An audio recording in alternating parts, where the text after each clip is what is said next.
Bonjour à tous et bienvenue sur cette nouvelle vidéo.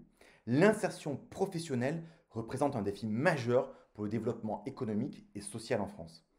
Avec l'évolution rapide des compétences demandées sur le marché du travail et l'impact croissant de la digitalisation, de nombreuses personnes rencontrent des difficultés pour accéder ou se maintenir dans l'emploi. Le taux de chômage, bien qu'en baisse, s'élève encore à 7,3% au deuxième trimestre 2024. Parmi les jeunes âgés de 15 à 24 ans, ce chiffre grimpe à plus de 17%. Ces statistiques soulignent l'importance d'un accompagnement renforcé pour permettre à chacun de trouver un emploi durable et en adéquation avec ses compétences. L'insertion professionnelle va bien au-delà de l'aspect économique. Elle est aussi un facteur clé de l'inclusion sociale. Elle permet de lutter contre l'exclusion, favorisant ainsi une société plus équitable. Cependant, plusieurs freins persistent, tels que le manque de compétences, les barrières à la mobilité ou encore l'isolement social. Heureusement, des dispositifs publics et des initiatives locales visent à aider les plus vulnérables. Explorons ensemble ces obstacles et les solutions disponibles. Le premier frein à l'insertion professionnelle est souvent le manque de compétences adéquates par rapport aux besoins des entreprises. Avec l'évolution du marché du travail, de nombreux secteurs, en particulier ceux liés aux nouvelles technologies, exigent désormais des compétences spécifiques que beaucoup de demandeurs d'emploi n'ont pas encore acquises. Par exemple, les compétences numériques sont devenues essentielles dans beaucoup de secteurs, mais une large partie de la population active n'a pas accès à ce type de formation.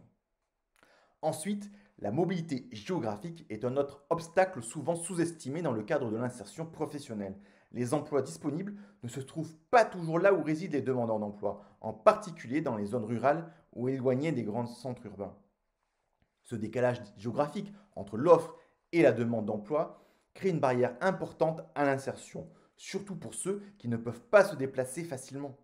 Le manque de transport public adapté, notamment dans les zones rurales ou périurbaines, accentue ce problème. De plus, les coûts de la mobilité tels que l'essence, l'entretien du véhicule ou les billets de transport sont souvent prohibitifs pour les personnes en situation de précarité. Enfin, l'absence de permis de conduire est également un frein majeur, ce qui limite fortement leur opportunité d'accès à des emplois situés en dehors des centres urbains ou mal desservis par les transports publics.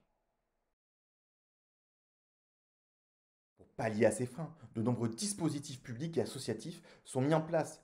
France Travail joue bien évidemment un rôle central dans l'accompagnement des demandeurs d'emploi, offrant des services personnalisés et des dispositifs de formation. Les départements déploient également, en propre ou en partenariat avec des associations locales, l'accompagnement socio-professionnel des allocataires du RSA. Il existe également de nombreuses associations, souvent financées par l'État, qui permettent d'accompagner les publics les plus vulnérables. Ces associations offrent un accompagnement socio-professionnel et orientent leurs bénéficiaires vers des programmes de formation. La formation professionnelle reste un outil clé pour l'insertion. Des dispositifs tels que le compte personnel de formation, le CPF, permettent à chaque individu de financer les formations qui correspondent à son projet professionnel. Le CPF est un outil particulièrement puissant pour ceux qui cherchent à se reconvertir ou à acquérir des compétences complémentaires. Il permet également de financer son permis de conduire.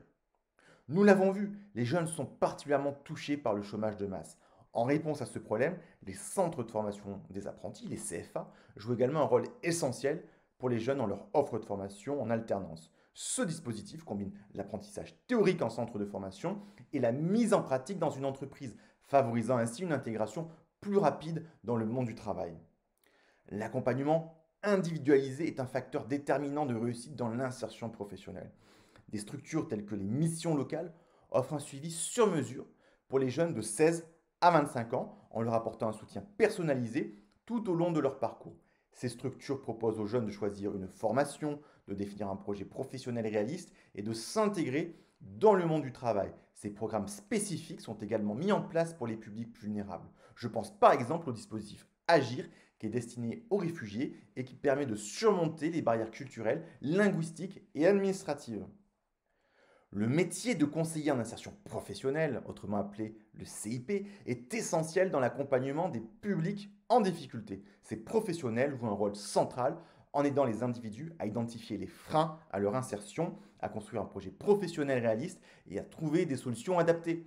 Le conseiller en insertion professionnelle agit comme un véritable guide permettant aux personnes en recherche d'emploi de mieux comprendre le marché du travail et de développer les compétences nécessaires pour y accéder. Le CIP commence par réaliser un diagnostic approfondi de la situation de chaque individu. Ce diagnostic prend en compte les compétences, les aspirations ainsi que les freins potentiels comme par exemple le manque de qualification, les problèmes de mobilité ou les difficultés sociales.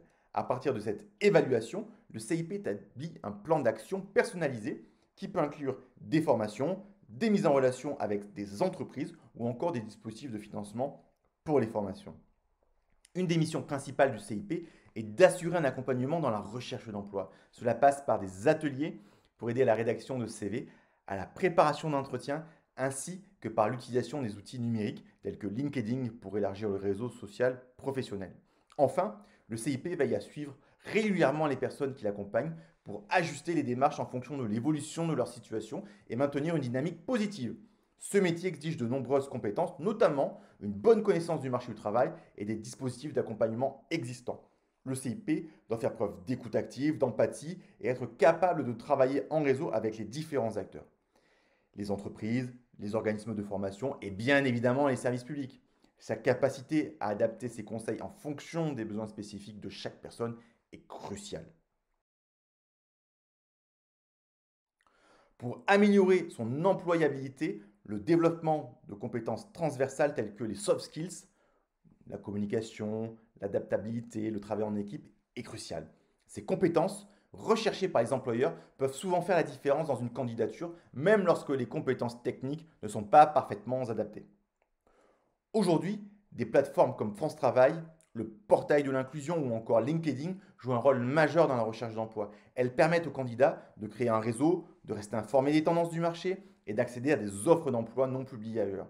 Le développement d'une présence active sur ces plateformes est devenu un atout incontournable pour améliorer ses chances de trouver un emploi. On l'a vu, l'alternance est un bon moyen très efficace pour entrer sur le marché du travail. Les entreprises préfèrent souvent embaucher des candidats ayant déjà une expérience professionnelle. Environ 70% des alternants trouvent un emploi dans les 6 mois suivant la fin de leur formation, ce qui démontre l'efficacité de ces dispositifs pour améliorer l'employabilité. L'insertion professionnelle demeure un défi crucial en France. Cependant, grâce à un accompagnement personnalisé, à des formations adaptées et à l'implication de divers acteurs, il est possible de surmonter les obstacles. Le rôle des conseillers en insertion professionnelle est central dans cette démarche, aidant les individus à construire un projet réaliste et à trouver des solutions aux freins comme le manque de mobilité ou de compétences. L'avenir de l'insertion professionnelle dépendra de notre capacité à anticiper les mutations du marché du travail et à offrir des solutions adaptées à tous les publics. Je vous remercie pour votre attention et vous donne rendez-vous pour une prochaine vidéo.